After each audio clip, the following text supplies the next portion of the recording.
মোহনবাগান ক্লাবে ধুন্ধুমার, দুপক্ষের মধ্যে তুমুল গন্ডগোল, মারামারি। আসলে শনিবার ছিল মোহনবাগান ক্লাবের এজিএম। মার্চে নির্বাচন হওয়ার কথা, কিন্তু বিরোধী গোষ্ঠীর অভিযোগ শাসক গোষ্ঠী নির্বাচন চাইছে না, কিন্তু তাদের দাবি নির্বাচন। গন্ডগোলের আশঙ্কা আগে থেকেই ছিল, তাই শুক্রবার নাকি ক্লাবের সহসভাপতি কুণাল ঘোষ দুপক্ষকে সঙ্গে নিয়ে ময়দানের অন্য জায়গায় আলোচনায় বসেছিলেন, কিন্তু সেই আলোচনায় যে কোনো সুরাহা হয়নি তার প্রমাণ শনিবারের তীব্র গন্ডগোল। সংবাদ মাধ্যমকে ক্লাবের ভিতরে ঢুকতে দেয়া হয়নি, প্রধান গেট বন্ধ রেখেই শুরু হয় এজিএম, তারপরেই ধুন্ধুমার। সাধারণ সদস্যরা ব্যতীত মোহনবাগান ক্লাবে এমন ঘটনা ঘটায়। আশিসবাবু বারবার করে নির্বাচনটাকে পিছিয়ে দেওয়া যায় কিভাবে সেই চেষ্টা করছিলেন, জুন মাসের পরে হবে, জুলাই মাসের পরে হবে, ইত্যাদি ইত্যাদি। কে চেষ্টা করছেন? এটা জেনারেল সেক্রেটারি, উনি এই বারবার বলার চেষ্টা করছেন এখন সময় আসেনি, আগে ভোটার লিস্ট তৈরি হোক, সেটা জুন মাসের পরে হবে, ইত্যাদি ইত্যাদি, এই সমস্ত বিষয়। এবং অবশ্যই অবশ্যই ডেলিভারি ইলেকশন পিছিয়ে, এবং গতবার আপনারা সবাই জানেন কি ঘটেছিল 2022-এ ইলেকশনটাকে পুরোপুরি বানচাল করে সিলেক্টেড একটা কমিটি পিছনের দরজা দিয়ে ক্ষমতা এসেছিল। ওরা আবার চাইছে, এবার আবার চাইছে এই ধরনের কোনো কিছু করে যাতে ইলেকশনটাকে বানচাল করে দেওয়া যায়। সেটা সঠিকভাবে সঞ্জয়বাবু বিষয়টা উল্লেখ করেছেন। তখন ওদিক থেকে বিভিন্ন রকমভাবে আমাদেরকে উদ্দেশ্য করে গালিগালাজ, অকথ্য ভাষায় এবং আজেবাজে ইনস্টিগেশন করা হচ্ছিল অনেকক্ষণ ধরে। তার ফলস্বরূপ কিছু একটা হাতাহাতি এবং ধাক্কাধাক্কি হচ্ছে, এটা হচ্ছে মূল বিষয়। মেম্বারদের মারামারি হচ্ছে, এটা আমরা জীবনে কল্পনা করতে পারিনি।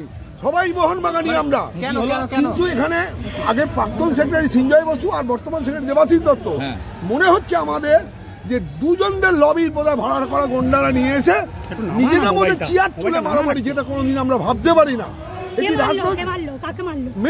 মেম্বারদের মধ্যে এবার কে কার লবি তো বোঝা যাচ্ছে না, চেয়ার তুলে মারামারি করছে।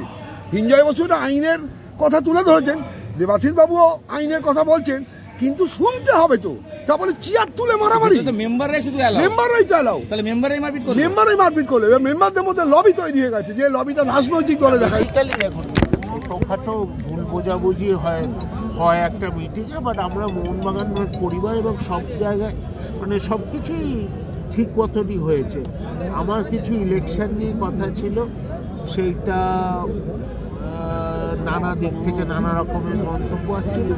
তো মিটিংয়ের সভাপতি কুণাল ঘোষ বলেন যে নেক্সট ইসি মিটিং করবে তাড়াতাড়ি, এবং সচিব বলেন উনি কোনো ব্যক্তিগত কারণে বিজিবিএস এসব নিয়ে ব্যস্ত আছেন।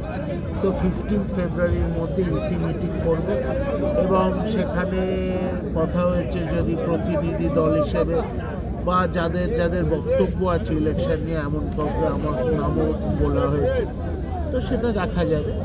কিন্তু আদারওয়াইজ মোহনবাগান ক্লাবের এজিএম যেমন বন্ধুত্বপূর্ণ, যেমন একটা পরিবারের মধ্যে একটা আলোচনা যারা হয় সেমনি হয়। যত তাড়াতাড়ি হওয়া সম্ভব তত তাড়াতাড়ি আইনত সেই ইলেকশনটা হবে। সো আমরা ফেব্রুয়ারি মাসে আবার কমিটি মিটিং ডাকবো, সেটা বলে আমরা আইনত করে পরামর্শ নেব। সেরকম হলে যে আমরা যারা ইলেকশন চাইছি, মানে তারা বলছে যে মানে পারলে আজকে হয়, সেরকম তাদেরকেও হয়তো দু একজনকে আমরা ইনভাইট করে ডাকবো সেই মিটিং। তাদের সামনেই আমরা এই নিয়ে আলোচনা করব, বিশেষজ্ঞের মতামত নেব, নিয়ে যেটা আইনত কারেক্ট টাইমে হয় সেই টাইমে হবে।